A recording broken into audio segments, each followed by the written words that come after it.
Real Madrid 3 ඇත්ලටිකෝ 2 ඊයේ තිබ්බ සුපිරිම මැච් එක. ඉතින් ඊයේ මැච් එක බලපු සෙට් එක දානම් මැච් එකේ තියෙන්න ඕන ඩ්‍රාමා ඔක්කොම මේ මැච් එකේදී. ෆස්ට් හාෆ් එකේ තනිකරම මැච් එක තිබ්බේ ඇත්ලටිකෝ ළගේ. ඉතින් ඇත්ලටිකෝ හොඳට පර්ෆෝම් කරා මැඩ්‍රිඩ්ට කරගන්න දෙයක් හිතා ගන්න බැරි හිටියේ. ඒ සෙකන්ඩ් හාෆ් එකේ විනී ආයේ නිකන් මචං ප්‍රයිම්. ඉතින් මොනවා වුණත් කියනවනේ විනීගේ මේ ආයේ ෆෝම් එක බැක් කරන් තියෙන එක ඇත්තටම මැඩ්‍රිඩ් වලට නම් හොඳ දෙයක්. දැන් එම්බාපේ ආවට පස්සේ අපි බලමු එම්බාපේ ස්ටාර්ට් කරන එක අතර පස්සේ මොනවා වෙයිද කියලා. මොකද සෙකන්ඩ් හාෆ් එකේ එම්බාපේගේ අපි ලොකු දේවල් දැක්කේ විනී තමයි මැච් එක තනිකර කැරි කරගෙන මං කියනවට නිකමට ස්ට්‍රයිකර් පොසිෂන් එකට වැල්වෙර්දිව දාලා බලපන් ඒකෙත් අනිවාර්යෙන් ගන්න. ඉතින් මේ සීසන් එකටත් වඩා ගොඩම මේ 26 අවුරුද්දෙන් පස්සේ මාර ෆෝම් එකකින් ඉන්නේ වැල්වෙර්දි. මචං ගෝල්ස් ඇසිස්ට් කිතා ගන්න බෑ හැම මැච් එකක්ම ෂුවර් දැන්. ඉතින් බලමු වැල්වෙර්දි මේ ෆෝම් එක ඉස්සරහටම තියන් කියලා. දැන් බැලුන් දෝලත් මම දැක්ක රෑන්කින් වල සෑහෙන උඩට ඇවිල්ලා තියෙනවා. ඉතින් බලමු මොකද වෙන්නේ කියලා වැල්වෙර්දිගේ මේ සීසන් එක ඉවර. ඉතින් ගොඩක් සෙට් එකට ඊයේ දීප ප්‍රශ්නේ තමයි මේක සිරාටම රෙඩ් කාඩ්. ඒ කියන්නේ මේක රෙඩ් කාඩ් ඩිසර්ව්ද කියලා. ඉතින් ෆුට්බෝලර් රූල්ස් වල හැටියට බෝලෙට චැලෙන්ජ් කරන්නේ නැත්නම් ඒ ටැකල් එකේ හරි ඒ පවුල් එකේ හරි ප්ලේයට හාම් වෙන්න හරි ඩේන්ජර් එකක් තියෙනවා නම් ඒක අනිවාර්යයෙන්ම ස්ට්‍රේට් රෙඩ් කාඩ් එකක් දෙන්න පුළුවන්. ඒක ගැන කිසිම ප්‍රශ්නයක් නැහැ. ඒත් මෙතන මම හිතන්නේ මේක ප්ලේයට හාම් වෙන්නේ නැත්නම් අපි කියන්නේ රෙක්ලස් චැලෙන්ජ් එකක් කියලා.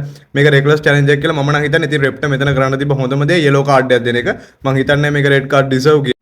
කොහොමත් වැල්වෙර්දි බෝල් එක වින් කරන්න නෙමෙයි ටැකල් කරේ. ඒකත් කියනවා මොකද ඒක ඔයාලට අනිවාර්යයෙන්ම රීප්ලේ එක බැලුවොත් පේනවා බෝල් එක නෝවේ නියම මචන්. හැබැයි මැඩ්‍රිඩ් ෆෑන්ස්ලා ගොඩක් මම දැක්කා රෙෆ්ලාට ඒක කියලා තිබ්බා. ඒකේ අනිත් පැත්තකුත් තියෙනවා. ඉතින් ඒක තමයි මේක ලොරෙන්තට දාපු ටැකල් එක කවහල්. ඒ ෆස්ට් හාෆ් එකේ ඔයාලට මතක නම් මේක දැන් ඔයාලට දැක්කේ නැත්නම් සමහරව දන්නේ නැත්නම් ගිහිල්ලා සර්ච් කරලා අරන් බලන්න. මේක ක්‍රූෂල් චැලෙන්ජ් එක. කියන්නේ ඒකත් රූල්ස් වල බලපානවා. දැන් අපි රූල්ස් වල හැටියට බෝල් එක ප්ලේ කරලා ඉවර නම් මේ ප්ලේයට කරන ටැකල් එකක් අපි සාමාන්‍යයෙන් ගණන් ගන්නේ නැහැ. මොකද බෝල් ප්ලේ කරලා ඉවර හින්දා. ඒකට සාමාන්‍යයෙන් ඒක ඒ ප්ලේයට හාම් වෙන හරි නැත්නම් ඉන්ජර්ඩ් වෙන්න හරි පුළුවන් චැලෙන්ජ් එකක් නම් අනිවාර්යයෙන් මේක VAR වලින් චෙක් කරලා ඉවරලා එතන පවුල් එක දෙන්න ඕනේ. ඉතින් මේක ආගිව් කරන්න පුළුවන් මචං අනිවාර්යයෙන්ම පවුල් එක අනිවාර්යයෙන්ම යෙලෝ කාඩ් එකෙන් පෙනල්ටි කියලා. මොකද මේ ඒක ඇත්තටම ප්ලේයට හාම් වෙන්න පුළුවන් චැලෙන්ජ් එකක්. ඉතින් ඒ හින්දා මම කියන්නේ රෙෆ් මේක අර ටීම් එක දෙපැත්තටම ගියා මැච් එකේ. ඉතින් මම හිතන්නේ මැඩ්‍රිඩ් ෆෑන්ස්ලාට අර රෙඩ් කාඩ් එකටම කන්ෆර්ම් කරන්න පුළුවන් කියලා. මොකද මේකත් හරියට රූල්ස් වලට බැලුවොත් ඒ වගේම මේ යෙලෝ කාඩ් එක වගේම මේක හරිය රූල්ස් වලින් බැලුවොත් යෙලෝ කාඩ් and penalty. ඉතින් රෙෆ් තනිකර මේ 50-50 මට නම් හිතුනේ පොඩ්ඩක් ඇත්ලටිකෝ වලට හිටියා.